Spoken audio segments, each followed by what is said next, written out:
విజయవాడలో వరదలో పాడైపోయినటువంటి వాహనాలకి ఇన్సూరెన్స్ పై సందిగ్ధత నెలకొంది.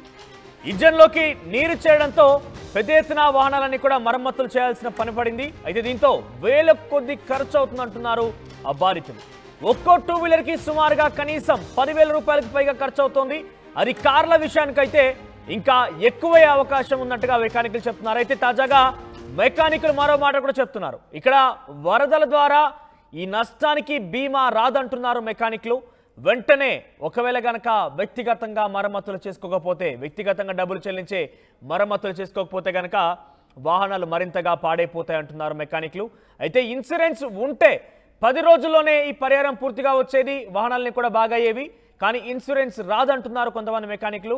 తాజాగా ముఖ్యమంత్రి రేవంత్ రెడ్డి కూడా బీమా కంపెనీలతో ముఖ్యమంత్రి చంద్రబాబు కూడా డెఫినెట్గా ఆంధ్రప్రదేశ్ ముఖ్యమంత్రి చంద్రబాబు కూడా బీమా కంపెనీలతో మాట్లాడతాము, వారిని తిరిగి పరిహారం చెల్లించాలి, వాహనాల యొక్క బాగోగుల కోసం బీమా కంపెనీలు స్పందించాలంటగా వారితో చర్చిస్తామంటూ ముఖ్యమంత్రి చంద్రబాబు కూడా మాట్లాడుకొచ్చారు. సో మరి చూద్దాం. ఎందుకంటే విజయవాడలో అంతా ఇంత కాదు, కొన్ని అక్కడ వాహనాలు పూర్తిగా ధ్వంసం అయిపోయి, ముఖ్యంగా నేషనల్ హైవే పైనే ఎన్టీఆర్ జిల్లా దగ్గర జిల్లాలోని ఒక చోట నేషనల్ హైవే పై నిలిపినటువంటి కార్లు కూడా పూర్తిగా పొలాల్లోకి చేలలోకి కొట్టుకువచ్చాయంటే ఏ స్థాయిలో అక్కడ పరిస్థితి వరదలు బీభత్సం సృష్టించాయో మనం చూడొచ్చు. సో విజయవాడలో పరిస్థితి పెద్ద ఎత్తున అక్కడ వాహనాలు ధ్వంసమైనటువంటి వారందరూ కూడా ప్రస్తుతం ఆవేదన వ్యక్తం చేస్తున్నారు. కొన్ని వేల రూపాయలు ఖర్చు చేయాల్సి ఉంటుంది వాహనాలు సరి చేసుకోవాలంటూ కూడా తమ యొక్క భావోద్వేగాన్ని చెప్తున్న పరిస్థితి. కానీ మెకానిక్లు మాత్రం ఇక్కడ దీనికి పూర్తిగా ఇన్సూరెన్స్ వర్తించదన్నట్టుగానే చెప్పుకొస్తున్నారు. మరి ఏం జరుగుతుందో చూడాల్సిన అవసరం అయితే ఉంది. ఒకసారి ఆర్టీవీతో ఆ బాధితులు కావచ్చు, మెకానిక్లు కూడా ఏం మాట్లాడారో చూద్దాం. బుడమేరు ఉప్పొంగడంతో నీట మునిగినటువంటి సింగనగర్ పరిసర ప్రాంతాల్లో దాదాపు కొన్ని వేల బైక్స్ అన్నీ కూడా పూర్తిగా నీట మునిగిని 3 రోజులుగా, దాదాపు 3.5 రోజులుగా అవన్నీ కూడా నీట మునిగిన పరిస్థితి, కొట్టుకుపోయిన పరిస్థితి. ఈ నేపథ్యంలో ఇప్పుడు వరద తగ్గుముఖం పట్టడంతో కొన్ని బైక్స్ని, అంటే ఒడ్డుకు వచ్చినటువంటి కొన్ని బైక్స్ని రిపేర్ కోసం తీసుకొస్తున్నారు. చాలా బైక్లు ఇంకా బురదలోనే ఉన్నాయి. అయితే ఇప్పుడు ఆ బైక్స్ అన్నిటికీ ఇన్సూరెన్స్ క్లెయిమ్ అవుతుందా, లేదా అసలు ఆ బైకులు రిపేర్కి అవుతుందా, తిరిగి యథాస్థితికి తెచ్చుకోవడానికి సాధ్యమవుతుందా లేదా అనే విషయాన్ని చాలామందికి అర్థం కాక బైక్స్ ఏం చేయాలో చాలామందికి అనేక ఇబ్బందులు ఎదుర్కొంటున్నారు. ప్రస్తుతం అసలు మెకానిక్లు ఏం చెప్తారు దీనికి సంబంధించి? దాదాపు 3.5 రోజులు బైక్స్ నానిపోయినాయి, బురదమయం అయిన నేపథ్యంలో అసలు ఇంజిన్కి సంబంధించినటువంటి విషయంలో అవి పనిచేస్తాయా, పనిచేస్తే వాళ్ళకి ఎంత ఖర్చు అవుతుంది వివరాలను తెలుస్తున్నా. ప్రస్తుతం సింగనగర్ వరద ప్రాంతాల్లో ఉన్నటువంటి కొన్ని వెహికల్స్ ఇక్కడ ఉన్నటువంటి మెకానిక్ షాప్ వద్దకు వచ్చాయి. ఈ వెహికల్ దాదాపు 3.5 రోజులు వరద నీటిలో మునిగిన వెహికల్ ఇది. దీన్ని ఇప్పుడు రిపేర్ చేయించుకోవడానికి తీసుకొస్తే ఇదంతా కూడా రిపేర్ చేస్తున్నటువంటి దృశ్యాలు మనం చూస్తున్నాం. ఇవంతా కూడా తుప్పు పట్టిపోయిన వెహికల్స్ అని దాదాపు 3.5 రోజులుగా వరద నీటిలో ఉండడంతో తుప్పు పట్టిపోయిన పరిస్థితి ఒక్కసారి చూడవచ్చు. ఇంజన్ లోపల చూడవచ్చు, ఇక్కడ లోపలటువంటి లైట్కి సంబంధించిన మొత్తం కూడా తుప్పు పట్టిపోయి మొత్తం కూడా ఏ విధంగా అయినాయో చూడవచ్చు. అంటే ఈ ఒక్క వాహనమే కాదు, ప్రతి వాహనం పరిస్థితి, ఎందుకంటే కొట్టుకుపోయాయి, ఎక్కడెక్కడో బురదలో ఇరుక్కుపోయాయి. చూడొచ్చు మొత్తం కూడా ఏ విధంగా మారిపోయిన పరిస్థితి. ఇప్పుడు నిన్న ముఖ్యమంత్రి చంద్రబాబు అయితే వాహనాలకి ఇన్సూరెన్స్ కంపెనీలతో మాట్లాడి ఇన్సూరెన్స్ క్లెయిమ్ అయ్యేలా చేస్తామని చెప్పారు. కానీ ఈ వాహనాలు తిరిగి అసలు యథాస్థితికి రావడానికి ఎంత ఖర్చు అవుతుంది, వస్తుందా రాదా, ఇలా అనేక ప్రశ్నలు వాహనదారుల్ని వేధిస్తున్న నేపథ్యంలో మెకానిక్స్ ఉన్నారు. కొంతమంది మెకానిక్స్తో మాట్లాడదాం. ఈ వెహికల్ని సింగనగర్ వరదల్లో తీసుకొచ్చినటువంటి వాహనాన్ని రిపేర్ చేస్తున్నారు, ఆయనతో మాట్లాడదాం. భయ్యా, ఇప్పుడు ఇది బాగు చేస్తుంది సింగనగర్ నుంచి తీసుకొచ్చిందేనా? అవునండి, ప్రకాష్ నగర్లోంచి. ఎన్ని రోజులు నీటిలో నానింది ఇది? 4 రోజులు. 4 రోజులు. ఇప్పుడు దీని పరిస్థితి ఏంటి? ఇది రిపేర్ చేయడానికి అవుద్దా? మ్యాక్సిమం ట్రై చేస్తున్నాము, అయితే ఇద్ది, లేకపోతే లేదు. దానికి మనం ఏం చేయగలిగేది ఏం లేదు. ఇన్సూరెన్స్లు అనేది వాళ్ళ ఇష్టం, వాళ్ళు పెట్టుకునే దాన్ని బట్టి ఉంటుంది. దయచేసి ఇంజిన్ల వరకు ఎవరైనా కానీ బళ్ళు స్టార్ట్ చేయొద్దు. వాటర్లో ఉన్నప్పుడు వాటర్లోంచి బయట తీసుకొచ్చి బళ్ళు అయితే స్టార్ట్ చేయకుండా ఏదో విధంగా తోసుకొని రండి మెకానిక్ షాపుల దగ్గరికి. ఎందుకంటే స్టార్ట్ చేస్తే ఇంజిన్లో ఉన్న వాటర్ మొత్తం లోపలికి వెళ్ళిపోతుంది, అప్పుడు ఇంజిన్లు చేసుకోవాల్సి వస్తుంది. డ్యామేజ్ అయిపోతుంది అలా చేస్తే ఇంజిన్ డ్యామేజ్ అయిపోతుంది. దయచేసి అలా స్టార్ట్ చేయకుండా బళ్ళు తీసుకొని రండి. అది సైలెన్సర్లోకి వాటర్ వెళ్ళిపోయి పెట్రోల్ ట్యాంక్లో వాటర్ వెళ్ళిపోవడం, దానివల్ల మొత్తం లోపలికి వెళ్ళిపోతుంది వాటర్. దానివల్ల వాళ్ళకి చాలా ఎక్కువ అమౌంట్ అవుతుంది ఇంజిన్ డ్యామేజ్ అవ్వడం వల్ల. అది స్టార్ట్ చేయకుండా తీసుకొస్తే మొత్తం ఈ పైన ఉన్న వస్తువులను తీసేసి దాంట్లో ఉన్న నీళ్ళు మొత్తం బయటికి తీసేసి దాన్ని వైరింగ్ కలెక్షన్లు ఇవన్నీ సపరేట్ చేసి క్లీన్ చేసి ఎక్కించి అది చేస్తే కొద్దిగా అమౌంట్ తగ్గచ్చు వాళ్ళకి. అది స్టార్ట్ అవడం లేదనేది గ్యారెంటీ ఇవ్వలేరు. ఇప్పుడు చూసిన తర్వాత ఏమైనా చెప్పగలుగుతారా? చూసిన తర్వాత చేయగలుగుతాం ఏదైనా కూడా, చూడకుండా అయితే మనం ఎవరో ఏం చేయలేం. అది సాధారణంగా ఒక 4 రోజులు ఆ వరద నీటిలో ఉన్న వాహనాల్లో మొత్తం ఇంజిన్లోకి నీళ్ళు వెళ్ళే అవకాశం ఉంటుందా లోపల వైపు వెళ్ళే అవకాశం ఉంటుంది. ఉంటుందా? ఉంటుంది. సైలెన్సర్ ద్వారా వెళ్ళిపోతాయి. సైలెన్సర్ ద్వారా వెళ్ళిపోతాయి. సైలెన్సర్ ద్వారా, కార్పొరేటర్ ద్వారా పెట్రోల్ ట్యాంక్కి లోపల నుంచి వెళ్ళిపోతాయి. అవి స్టార్ట్ చేయకుండా అలాగే తీసుకురమ్మని అందుకే చెప్తుంది. అవును. సుమారు ఒకవేళ రిపేర్కి చేయాల్సి వస్తే సాధారణంగా సర్వీస్ చేయడానికి ఒక 1000-2000 అయిపోద్ది. ఇప్పుడు ఒకవేళ సింగనగర్లో వరదలో ముప్పు గురైనటువంటి ఆ వాహనాలు రిపేర్ చేయడానికి ఎంత ఖర్చు అవ్వచ్చు?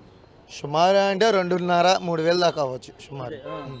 ఒకవేళ ఇంజిన్ డ్యామేజ్ జరిగితే ఇంకెక్కువ అవుతుంది. అది దాని డ్యామేజ్ని బట్టి ఎంత అవుతుందనే డ్యామేజ్ని బట్టి చూసి చెప్తాను. అది ఇప్పుడు ఇలాంటి సందర్భాల్లో జనరల్గా వాహనాలకు ఇన్సూరెన్స్ ఉంటుంది కదా, ఇలాంటి వరద ప్రమాదాలు చిక్కున్నప్పుడు వాటికి ఇన్సూరెన్స్ క్లెయిమ్ అయ్యే అవకాశం ఉంటుందా? ఉండదా? ఎందుకనే? అది మామూలుగానే మన కంపెనీ వాళ్ళు ముందే అగ్రిమెంట్ ఉంటుంది. దాంట్లో వాటర్లో కానీ ఎట్లా తడిస్తే వాళ్ళకి సంబంధం ఉండదు. వాళ్ళకి సంబంధం ఏమి ఉండదు. ఏదైనా యాక్సిడెంట్ ద్వారా ఏదైనా జరిగితేనే యాక్సిడెంట్ ద్వారా జరిగితేనే అది. ఇది ప్రకృతి వైపరీత్యం కాబట్టి దీనికి ఇన్సూరెన్స్ క్లెయిమింగ్ అంటూ ఏమి ఉండదు సార్. ఉండదు. అది ఇన్సూరెన్స్ క్లెయిమ్ చేసినా సరే ఇన్సూరెన్స్ కంపెనీ క్లెయిమ్ మాత్రం ఇవ్వరు. అది మాక్సిమం 100% జరిగేది అదే జరుగుద్ది. అంటే వరదలకు ఒక 4-5 రోజుల ముందు ఉన్న వాహనం కూడా పరిస్థితి ఇన్సూరెన్స్ క్లెయిమ్ అవుదా? అవుద్ది. కొత్త వాహనాలకైనా సరే అంతే. ఏదైనా క్లెయిమ్ అవ్వదు. నాది మాకు తెలిసి మటు క్లెయిమ్ అవ్వదు. యాక్సిడెంట్ జరిగి ఏదైనా డ్యామేజ్ జరిగితేనే అంతే. ఇది ప్రకృతి వైపరీత్యం కాబట్టి దీనివల్ల ఎవరు అనేది కన్ఫామ్గా మేము చెప్పగలం. అది ఇన్సూరెన్స్ క్లెయిమ్ అవ్వకపోవచ్చు. అదేమైనా గవర్నమెంట్ ఏమైనా సహకరించి వాళ్ళని ఏమైనా ఇన్సూరెన్స్ కంపెనీ వాళ్ళు ఏమైనా చేయగలిగితే వెహికల్స్ ఓనర్స్ కాస్త సేఫ్ అవుతారు. అది అంతకుమించి క్లెయిమ్ అనేది జరగకపోవచ్చు. పూర్తిగా వాహనదారులు 2 వీలర్స్ వాళ్ళు మొత్తం నష్టపోయినట్టే అది. అది ఇప్పుడు మీకు వస్తున్నాయండి బళ్ళు అక్కడి నుంచి? రెండు రోజుల నుంచి వస్తాను ఉన్నాయి. రోజుకి 2-3 వస్తాను ఉన్నాయి. కొన్ని బయటికి వాటర్ పోయిన దగ్గర నుంచి వస్తున్నాయి. మిగిలిన వాటర్ లోపల ఇంకా ఉన్నాయి. అవి రావాలి ఇంకా. అది ఇది పరిస్థితి. ఇన్సూరెన్స్ క్లెయిమ్ అవ్వడం అసాధ్యం అనే మాట చెప్తున్నారు. ఎందుకంటే జనరల్గా రోడ్డు ప్రమాదం జరిగినా ఏదైనా జరిగినప్పుడు డ్యామేజ్ జరిగితే ఇన్సూరెన్స్ అనేది క్లెయిమ్ అవుతుంది. కానీ ఇక్కడ ప్రకృతి వైపరీత్యం వరద నీటిలో చిక్కుంది కాబట్టి అది ఇన్సూరెన్స్కి కంపెనీలకి సంబంధం ఉండదని చెబుతూ ఉన్నారు. ఎందుకంటే అది అసలు ఇన్సూరెన్స్ క్లెయిమ్ చేసేటప్పుడు ప్రకృతి వైపరీత్యాలనే అంశాన్ని మెన్షన్ చేయరు. కేవలం ఏదైనా డ్యామేజ్ జరిగితే మాత్రమే క్లెయిమ్ చేస్తాము, ఇన్సూరెన్స్ క్లెయిమ్ అయ్యే అవకాశం ఉందని చెప్తున్నారు. కాబట్టి ఇప్పుడు అంటే వరదకి 2 రోజుల ముందు కొన్న బైక్ కూడా కొత్త బైక్ అయినా సరే ప్రస్తుతం ఇన్సూరెన్స్ క్లెయిమ్ అయ్యే అవకాశాలు లేదని తెలుస్తుంది. ఒకవేళ ప్రభుత్వం ఏదైనా ఇన్సూరెన్స్ కంపెనీలు మాట్లాడితే తప్పితే ప్రస్తుతానికి వరద నీటిలో చిక్కున్నటువంటి కార్లు కానీ బైక్స్ కానీ ఎక్కడ కూడా ఇన్సూరెన్స్ క్లెయిమ్ అయ్యే అవకాశం లేదు.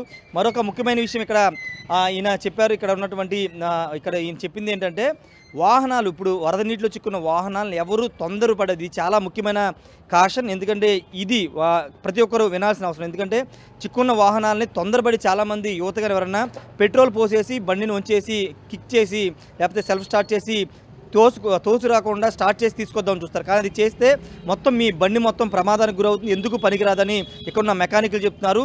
4 రోజులుగా వరద నీటిలో చిక్కున్న వాహనాలన్నీ కూడా బండిని తోసుకుని మెకానిక్ షాప్కు తీసుకురావాలని మెకానిక్స్ అందరూ సూచన చేస్తున్నారు. అలా చేస్తేనే మీ బండి సేఫ్గా ఉంటుంది. కొంతలో కొంత ఆ డ్యామేజ్ రిపేర్ చేసి రిపేర్ చేసి మీ బండి మీకు ఇవ్వచ్చు అని చెప్తున్నారు. ఒకవేళ మీరు స్టార్ట్ చేసి బలవంతంగా దాన్ని తీసుకొస్తే మాత్రం ఇంజిన్ ఎందుకు పనికిరాదని మాత్రం చాలా స్పష్టంగా చెప్తున్నారు. ఇది నిజంగా 2 వీలర్స్ ఎవరైతే వరద నీటిలో అజిత్ సింగ్ నగర్, ప్రకాష్ నగర్, రాజీవ్ నగర్, వాంబేకల్ ఈ ప్రాంతాల్లో చిక్కున్నటువంటి వాహనదారులు ముఖ్యంగా 2 వీలర్స్ సంబంధించినటువంటి వాళ్ళు ఈ సూచన పరిగణలు తీసుకుని మెకానిక్స్కి ఎంతో అనుభవం ఉంటుంది కాబట్టి వాళ్ళు చాలా స్పష్టంగా ఈ పాయింట్ హైలైట్ చేస్తూ చెప్తున్నారు. కాబట్టి మీరెవ్వరూ కూడా మీ వాహనాన్ని కిక్ స్టార్ట్ చేయకోకుండా నడిపించుకుని మెకానిక్ షాప్ తీసుకువెళ్ళి రిపేర్ చేయించుకుంటే మీ వాహనాలు కొంతలో కొంత తొందరలో రిపేర్ అయ్యే అవకాశం అయితే కనబడుతుంది. ఏదేమైనప్పటికీ వాహనదారులకి ఇన్సూరెన్స్ క్లెయిమ్ అయ్యే అవకాశం లేదు. రెండోది మీరు స్టార్ట్ చేయకుండా బండి తీసుకొస్తేనే ఇక్కడ రిపేర్ అయ్యే అవకాశం ఉంటుంది. కాబట్టి ఈ అంశాలన్నింటి పరిగణలో తీసుకోవాలని ఆర్టీవీ కూడా మీకు సూచన చేస్తుంది. కెమెరా పర్సన్ సంటితో రాజేష్, ఆర్టీవీ, విజయవాడ నుండి.